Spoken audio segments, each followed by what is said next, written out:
décembre. Et Enfin. oui. Donc demain, c'est le réveillon de Noël. Après-demain, c'est Noël. Là, vous devez être peut-être en cuisine en train d'écouter la vidéo ou en train de vous dire mais comment je vais faire, de courir après les derniers cadeaux. En faisant oh oh oh en faisant bien sûr, hein, bien sûr. Voilà. On n'oublie pas. Votre transverse, très important. En tout cas, il y a peut-être une question qui vous traverse, qui est comment je vais faire pour me faire plaisir tout en réussissant à digérer tout ce que la vie va me proposer demain et après-demain et peut-être les jours d'après pour ceux qui ont des grandes familles et qui font un genre de marathon de Noël.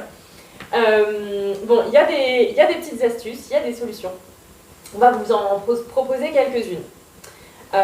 Bon, la première, c'est généralement de bien manger dès le matin de cette journée où vous allez avoir un bon repas au réveillon le soir. Ça vous évitera d'avoir super faim au moment de l'apéro avec les petits fours, etc. et de vous jeter dessus corps et âme et du coup d'être calé à la fin de l'entrée.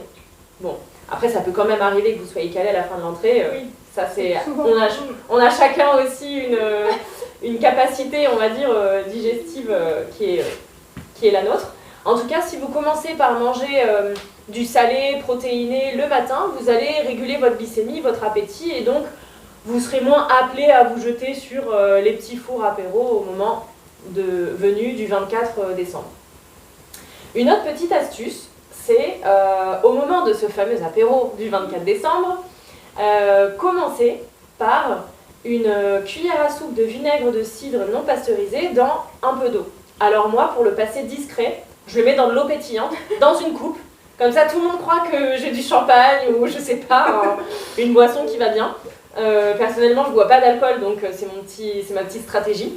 Et le vinaigre de cidre, en fait, il vient augmenter le pH, l'acidité en fait de votre estomac. Et par ce fait, vous allez améliorer la digestion de tout ce que vous allez manger après. Donc c'est un peu le petit truc magique qu'il ne faut pas louper. Donc même pour des pH-métrie haute, même pour des gens qui ont des reflux Oui, surtout pour vous si vous avez des reflux. En fait, les reflux gastriques, c'est très souvent parce que vous avez un estomac trop basique. C'est très très rare d'avoir un pH en fait entre 1 et 3 au niveau de l'estomac. En tout cas, aujourd'hui, moi j'en connais pas beaucoup. Si vous avez une pathologie bien précise là-dessus et que vous savez que vous avez un estomac très acide, disons que ça va juste rien faire puisqu'on va envoyer un pH acide sur un estomac qui est déjà acide, donc ça va pas faire d'effet. Mais si vous avez un estomac qui a un pH qui n'est pas assez acide, donc vous avez tendance à avoir des reflux, peut-être des remontées, des choses comme ça, ou à pas trop bien digérer, là ça va vraiment vous aider. Donc c'est que cette astuce-là vous concerne particulièrement. Donc faites ça, essayez. Vous pouvez même essayer la veille, il n'y a pas de souci. Vous pouvez, si vous avez des repas lourds, ça marche le 24, mais comme ça marche le 25 et le 31. Donc la cuillère à soupe de vinaigre de cidre, je précise non pasteurisé, parce qu'en fait dans le vinaigre de cidre non pasteurisé, il y a des petits micro-organismes qui permettent aussi de faire ce travail-là de digestion. C'est pas juste une question d'acidité, je le vulgarise un peu pour que que ça reste simple, mais le mieux c'est si vous pouvez en trouver du non pasteurisé. Dans un petit peu d'eau, de l'eau pétillante, ce que vous voulez, au moment de l'apéritif, avant de manger en fait, dans l'idéal. Et comme ça, vous allez ensuite avoir une acidité gastrique qui va être optimale pour accueillir toute la suite de l'apéritif et du repas. Ça, c'est la première petite astuce. Ensuite, l'autre astuce, c'est de ne manger que des choses ou un maximum de choses entières.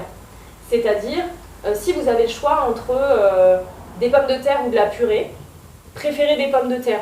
Si vous avez le choix entre, je sais pas, un houmous de lupins et des lupins, prenez des lupins. Bon, vous avez compris l'idée, ça s'appelle l'effet matrice en nutrition. C'est que le corps a plus de facilité à intégrer l'information d'un aliment quand il est entier, avec toutes ses fibres, sa peau, son enveloppe, etc., que quand il est transformé. Ça marche aussi avec les fruits, les jus de fruits, avec les purées, les compotes, etc., qui sont plus faciles à ingurgiter, mais qui ne sont pas forcément plus faciles à digérer après, ici.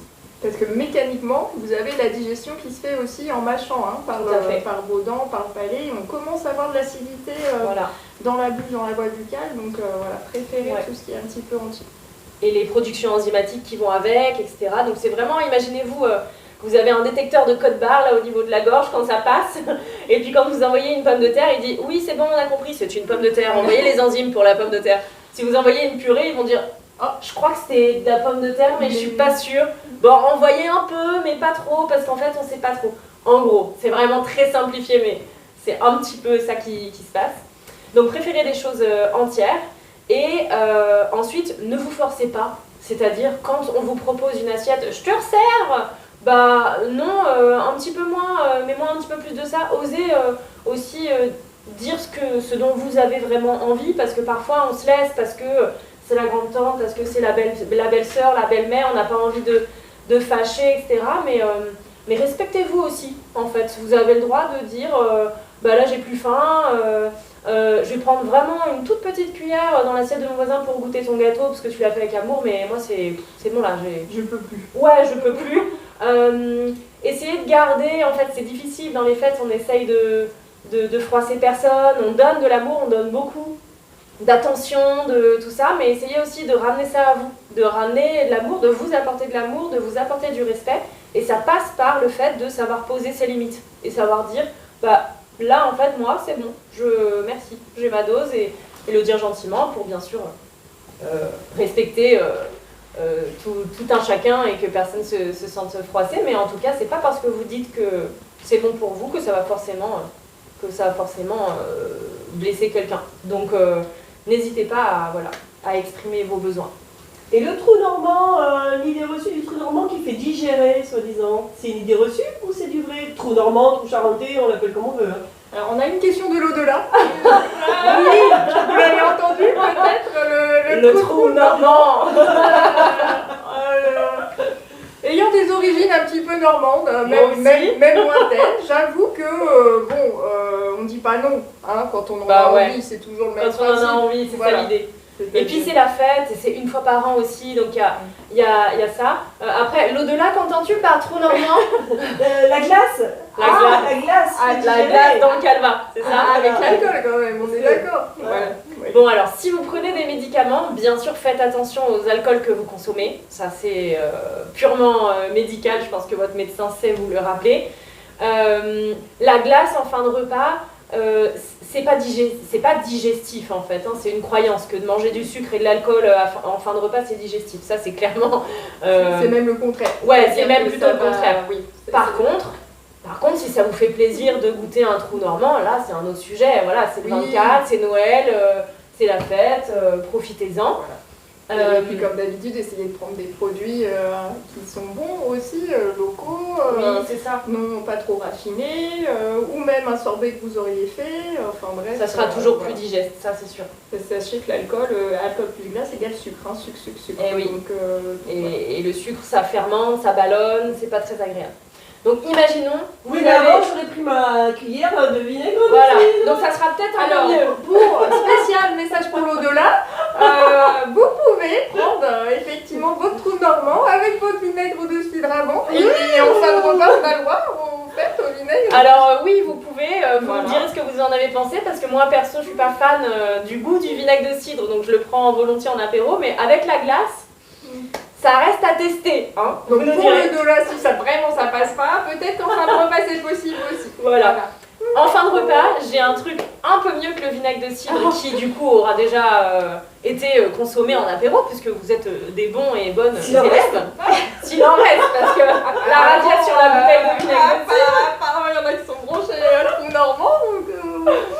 Bon, petite astuce post-digestive, du coup, vous avez mangé, il s'est passé ce qui s'est passé, et vous n'êtes pas très bien. Voilà, vous avez le ventre un peu ballonné, des nausées, une sensation le transverse qui va... Ouais, le transverse qui va exploser, on a détaché le bouton, on a tout fait, mais on n'a plus d'idées pour se soulager. L'huile essentielle de menthe poivrée peut être utilisée, ce que j'appelle en bobologie, c'est-à-dire en réponse à un bobo momentané, même si je préfère la prévention et les stratégies un peu plus que la bobologie, mais en tout cas, l'huile essentielle de menthe poivrée, ça peut marcher. Donc soit sur une base, dans une cuillère à café, sur une base d'une goutte d'huile d'olive, vous mettez 1 ou 2 gouttes maximum d'huile essentielle de menthe poivrée, vous le passez sous la langue, dans votre bouche sous la langue, et puis vous déglutissez doucement. Soit, si vous aimez beaucoup l'huile essentielle de menthe poivrée, vous pouvez mettre une goutte directement sous votre langue, dans votre bouche. Fermez bien la bouche, laissez les huiles essentielles infuser. Moi, ce que je fais même, c'est que j'expire, je mets ma goutte, et ensuite j'inspire, parce que toutes les huiles essentielles, sinon, elles ressortent par mon nez.